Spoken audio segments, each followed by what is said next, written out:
अस्सलामुअलैकुम, कैसे हैं आप सब लोग। हमारे कोर्स का लेक्चर नंबर 14 है और आज हम डिस्कस करेंगे मैक्रोस को। जैसे कि आपको लास्ट वीडियो में बताया था कि मैक्रोस पे एक लेक्चर होगा, तो सबसे पहले हम स्टार्ट करते हैं। टैब्स हमने डिस्कस कर लिए थे। आज हम डिस्कस करेंगे कि फ़र्दर कुछ चीज़ें थी जो रह गई थी, वो डिस्कस करें। टेम्पलेट्स को डिस्कस कर लेते हैं। जैसे आपके पास MS वर्ड के अंदर टेम्पलेट्स मौजूद होते हैं, लाइक अगर आपने CV बनानी है, क्विक CV बनाने के लिए आप टेम्पलेट्स का यूज़ करते हैं। तो इसी तरह से अगर आपके पास MS एक्सेल में कोई भी किसी भी किस्म का काम होता है तो आप इसको क्विकली कर सकते हो। ठीक है, आपके पास बनी बनाई फॉर्मेटिंग होती है, जस्ट आपने उसके अंदर एडिटिंग करनी होती है। ठीक है, ये आपको 1 बाय 1 हर किस्म की कैटेगरी के अंदर MS एक्सेल की आपको फॉर्मेटिंग मिल जाएगी। ठीक है, जस्ट आपने इसको सिंपली से क्लिक करके इसके अंदर जाकर इसकी एडिटिंग करनी है एंड नथिंग। ठीक है, जैसे अगर आप लोग किसी ऑफिस में वर्क कर रहे हैं, आपको बजट लिस्ट बनानी है या फिर आपको एम्प्लॉयज़ की जो मंथली परफॉर्मेंस लिस्ट होती है वो बनानी पड़ती है। आपको अगर कोई इस टाइप की जॉब मिलती है then you can use that. अगर आप स्कूल टीचर हो या फिर अगर आप कोई ट्यूशन टीचर हो, ऑनलाइन क्लासेस देते हो, अटेंडेंस आप लोगों ने रखनी होती है, तो आप यहाँ से ये ग्रीन वाला जो आपके पास फर्स्ट में आ रही है ये सेलेक्ट कर सकते हो अटेंडेंस के लिए। ठीक है, क्योंकि ये आपको बहुत क्विकली हेल्प देता है आपके अटेंडेंस होती है ना, वो क्विकली आपकी ऐड कर देती है। आपको टेबल शेबल बनाने की ज़रूरत नहीं होती है। ठीक है, आपको जस्ट नेम्स की एंट्री करनी होती है। ठीक है, एंड यहाँ पर मैं आपको 1 बाय 1 कैटेगरी वाइज ओपन करके दिखा रही हूँ। आपको सारे टेम्पलेट्स यहाँ पर शो हो जाएंगे, लेकिन अगर आपके पुराने वर्जन है तो आपको एडवांस के जो एडवांस टेम्पलेट्स हैं वो शायद शो ना हों। ठीक है, तो अगर आपका पुराना वर्जन है तो काइंडली अपना वर्जन अपडेट करें या फिर आप किसी करीबी शॉप से जाकर न्यू वर्जन को डाउनलोड करवा लें। ठीक है, और फ़िलहाल तो यही हैं टेम्पलेट्स जिनको हम लोगों ने अभी डिस्कस किया है।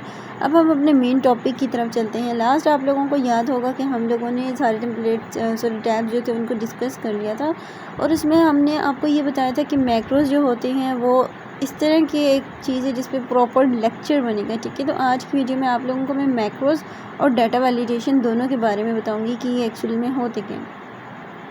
मैक्रोज को ओपन कर लेते तो यहाँ पर आपके पास मैक्रोज है, यहाँ पर आपके पास स्टार्ट रिकॉर्डिंग का नेम आएगा। इससे पहले सबसे पहले मैं आपको ये चीज़ कंफर्म कर दूँ कि ये आपका हाल ही एक्सेल शीट पे वर्क नहीं करेगा। इसके लिए आपको प्रॉपरली एक एक्सेल शीट बनानी पड़ेगी ताकि आप लोगों को उस पर वर्क करना हो। तो आपके डेमो के लिए मैं एक शीट प्रिपेयर कर लेती हूँ एंड देन उसके बाद मैं इस लेक्चर को फर्दर स्टार्ट करूँगी। ठीक है, एक तो आप ये है कि यहाँ से ले सकते हो शीट को, नहीं तो अगर आप लोगों को शीट नहीं है तो आप लोग बना लो। सो मैंने यहाँ पर आप लोगों के लिए एक डाटा को प्रिपेयर कर लिया है।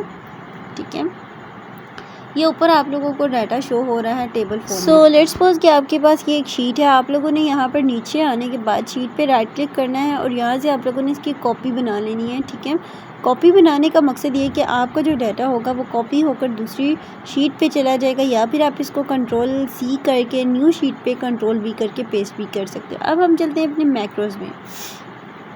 मैक्रोज में जाना है और आप लोगों ने जस्ट सिंपली स्टार्ट रिकॉर्डिंग के ऑप्शन को क्लिक कर लेना है। क्लिक करने के बाद यहाँ पर आप लोगों को की असाइन करनी है कि आप लोग अपने कीबोर्ड पे जैसे Ctrl+C करके कॉपी करते हो, Ctrl+V करके पेस्ट करते हो, तो ऐसे ही मैं Ctrl+M यानी कंट्रोल मैक्रोज जिसको कहते हैं, मैं Ctrl+M करूँगी तो ऑटोमेटिकली Ctrl+Shift+M हो जाएगा। ठीक है, ये अब मेरी रिकॉर्डिंग स्टार्ट हो गई है।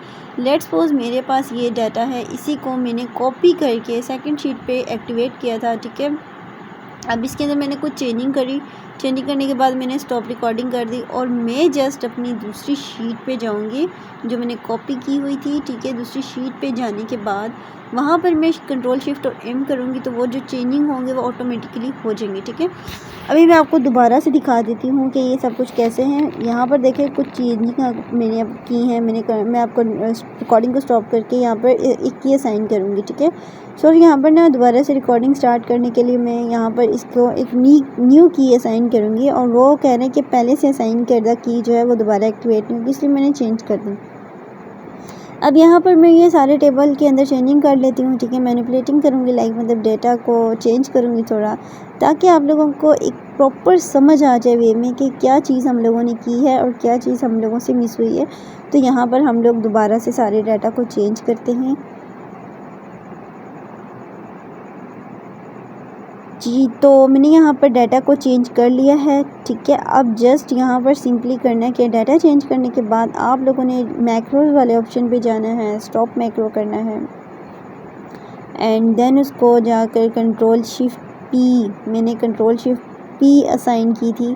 अब मैं दूसरी शीट पे जाती हूँ, control shift and P press करूँगी तो यू कैन सी डिफरेंस कि जो मेरे पास पहले डाटा था वो मेरे पास अब चेंज हो गया है क्योंकि मैंने मैक्रोज लगाए। मैक्रोज का मतलब होते हैं कि आपके वो स्टेप्स जो आप लोग चेंज कर रहे वो रिकॉर्ड हो रहे होते हैं, ठीक है। मैक्रोज का वैसे मतलब ही रिकॉर्ड करना होता है, ठीक है, यानी कि एक एक स्टेप को वो रिकॉर्ड करता है। आपने की असाइन की होती है, वो उस की के अंदर रिकॉर्ड हो रहा था। जब आप उस की को प्रेस करते हो तो वो ऑटोमेटिकली आपका जो डाटा होता है उसको चेंज कर देता है, यानी कि रिकॉर्डिंग के थ्रू उसको चेंज कर देता है। तो अब हम लोग अपने डाटा वैलिडेशन की तरफ चलते हैं क्योंकि काफ़ी स्टूडेंट्स कहते हैं मैम डाटा वैलिडेशन की समझ नहीं आ रही, तो मैं यहाँ पर कुछ ना छोटा सा एक टेबल बना लेती हूँ, ठीक है। तो डाटा वैलिडेशन का मतलब ये होता है कि किसी भी डाटा को वैलिड बनाने के लिए उस पर थोड़ी सी प्राइवेसी या स्ट्राइक्स लगा सकते हो, ठीक है। यानी कि अगर आप लोगों ने कोई भी किसी भी किस्म का फॉर्म बनाना है, उसको वेबसाइट पर आप लोगों ने सबमिट करना होता है समटाइम, तो उसके अंदर ये होता है कि आप एम्प्लॉय की जो अगर उसको जॉब ऑफ़र कर रहे हो तो उसका ये होता है कि आप लोगों ने डाटा उसको परफॉर्म करना होता है कि प्रोवाइड करना होता है उसको कि आप लोग इस फील्ड में अपना नेम लिखो, वो नेम लिखता है और आपको उसका डाटा जब वो सबमिट करता है मिल जाता है। आप लोगों ने समटाइम देखा होगा कि उन वेबसाइट पे ना एक वैलिडेशन लगी होती है जिसमें कहा जाता है कि जस्ट अपने फ़ोन नंबर की लेंथ इतनी रखें, 92 के साथ स्टार्ट करें, यानी कि ये सारी डाटा वैलिडेशन ही लगी होती है और वो कहीं ऐसा नहीं होता।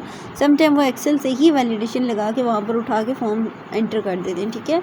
तो उनके पास जो डाटा होता है ना वो एक्सेल में एक्सपोर्ट हो जाता है।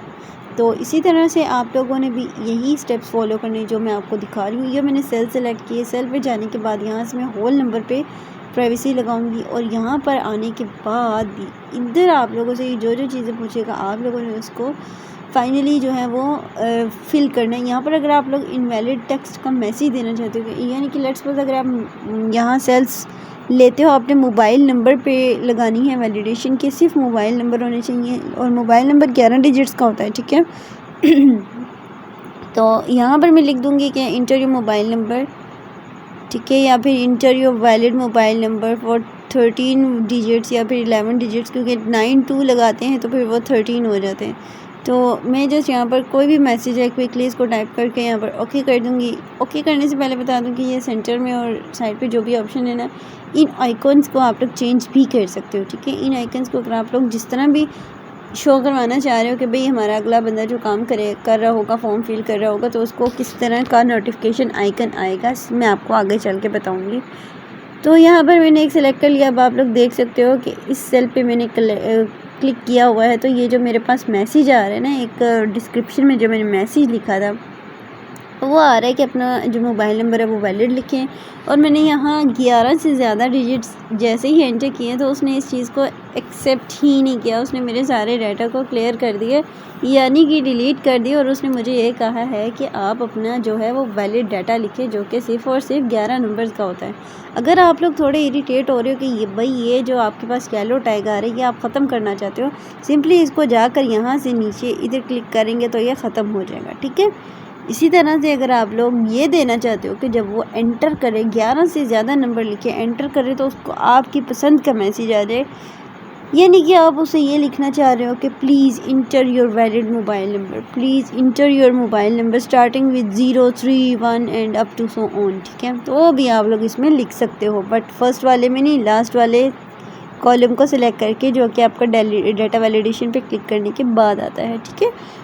उसको आप टाइटल डायलॉग बॉक्स भी बोलते हो, ठीक है। तो जो डायलॉग बॉक्स होता है ना आपके पास, इसके अंदर आप चेंजिंग कर सकते हो। अब आप लोग देख सकते हो कि मैं 11 डिजिट्स का इसमें मैंने एंटर किया है मैसेज। तो यहाँ पर इसने मुझे कुछ छोटी सी एक वार्निंग दी थी, बट इसने मेरा डाटा डिलीट नहीं किया क्योंकि मेरा पूरा का पूरा जो डाटा है वो 11 नंबर का ही है, ठीक है। आई होप आज का लेक्चर आप लोगों को समझ आया होगा, और अगर आप लोगों को समझ आया तो अच्छी बात है।